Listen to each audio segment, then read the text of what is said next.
ययाति की बहुत पुरानी कथा है, जिसमें ययाति 100 वर्ष का हो गया।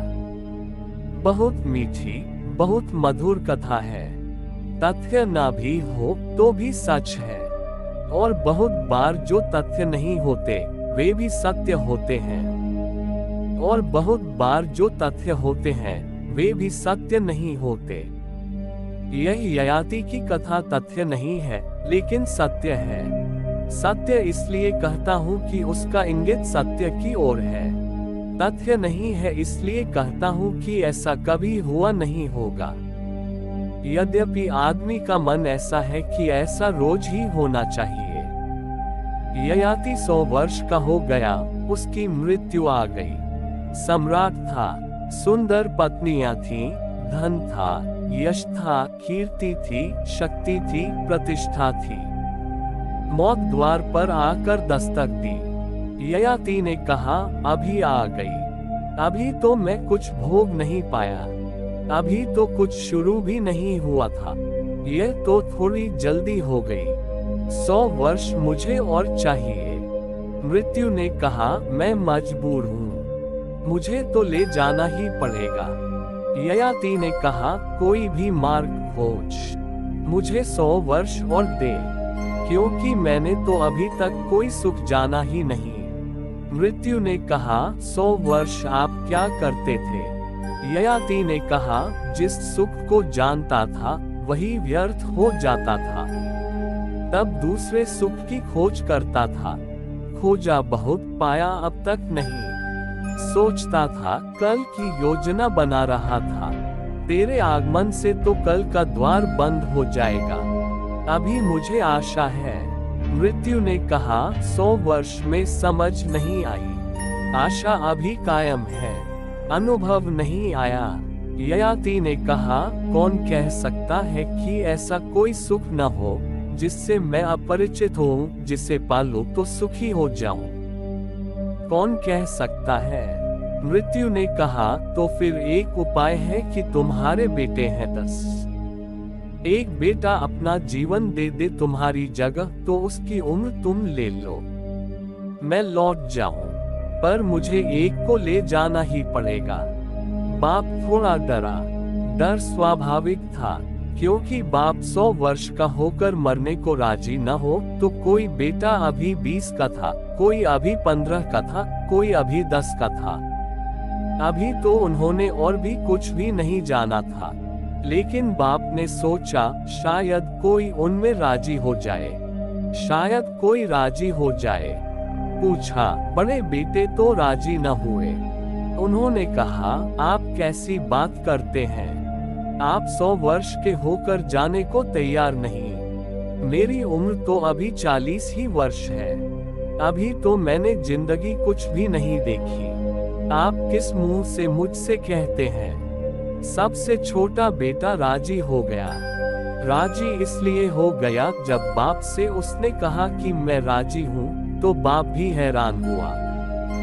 ययाति ने कहा, सब 9 बेटों ने इनकार कर दिया, तू राजी होता है? क्या तुझे यह ख्याल नहीं आता कि मैं 100 वर्ष का होकर भी मरने को राजी नहीं? तेरी उम्र तो अभी 12 ही वर्ष है। उस बेटे ने कहा, यह सोचकर राजी होता हूँ कि जब 100 वर्ष में भी तुमने कुछ ना पाया, तो व्यर्थ की दौड़ में मैं क्यों पड़ूं?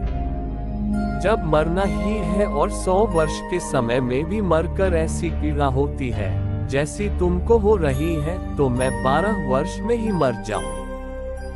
अभी कम से कम विषाद से तो बचा हूँ। अभी मैंने दुख तो नहीं जाना, सुख नहीं जाना, दुख भी नहीं जाना। मैं जाता हूँ। फिर भी ययाति को बुद्धि न आई। मन का रस ऐसा है कि उसने कल की योजनाएं बना रखी थी। बेटे को जाने दिया। ययाति और 100 वर्ष जिया।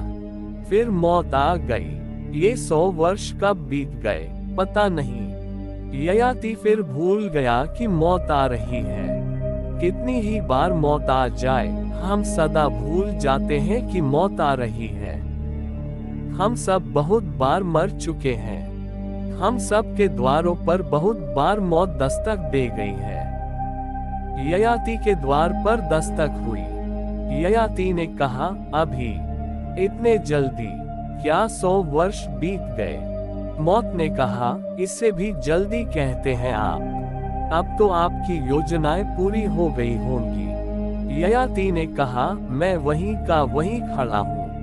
मौत ने कहा, कहते थे कि कल और मिल जाए तो मैं सुख पाल लूं। ययाति ने कहा, मिला कल भी, लेकिन जिन सुखों को खोजा उनसे दुख ही पाया। और अभी फिर योजनाएं मन में हैं। क्षमा कर, एक और मौका। पर मौत ने कहा, फिर वही करना पड़ेगा।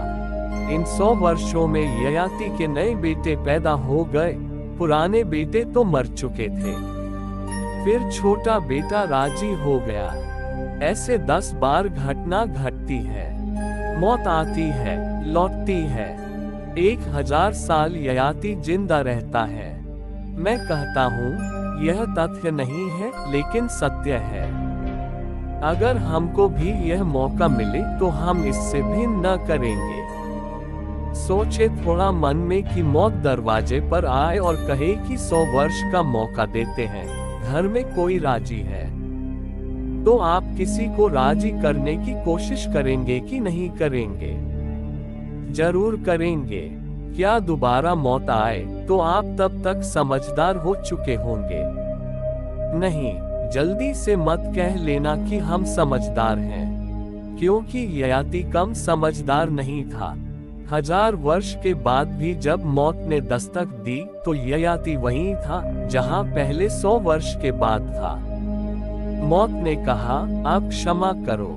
किसी चीज की सीमा भी होती है। अब मुझसे मत कहना, बहुत हो गया।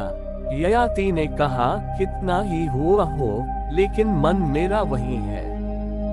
कल अभी बाकी है और सोचता हूँ कि कोई सुख शायद अनजाना बचा हो, जिसे पालूं तो सुखी हो जाऊं। अनंत काल तक भी ऐसा ही होता रहता है, तो फिर वैराग्य पैदा नहीं होगा।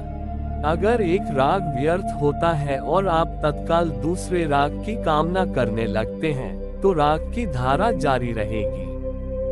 एक राग का विषय टूटेगा, दूसरा राग का निर्मित हो जाएगा। दूसरा टूटेगा, तीसरा निर्मित हो जाएगा। ऐसा अनंत तक चल सकता है। ऐसा अनंत तक चलता है। वैराग्य कब होगा? वैराग्य उसे होता है जो एक राग की व्यर्थता में समस्त रागों की व्यर्थता को देखने में समर्थ हो जाता है, जो एक सुख के गिरने में समस्त सुखों के गिरने को देख पाता है, जिसके लिए कोई भी फ्रस्ट्रेशन, कोई भी विषाद अल्टीमेट आत्यंतिक हो जाता है, जो मन के इस राज को पकड़ लेता है जल्दी ही कि यह धोखा है। क्यों? क्योंकि कल मैंने जिसे सुख कहा था वह आज दुख हो गया। आज जिसे सुख कह रहा हूँ वह कल दुख हो जाएगा। कल जिसे सुख कहूंगा वो परसों दुख हो जाएगा। जो इस सत्य को पहचानने में समर्थ हो जाता है, जो इतना इंटेंस देखने में समर्थ है, जो इतना गहरा देख पाता है जीवन में, अब दोबारा जब मन कोई राग का विषय बनाए तो मन से पूछना कि तेरा अतीत अनुभव क्या है, और मन से पूछना कि फिर तू एक नया उपद्रव निर्मित कर रहा है।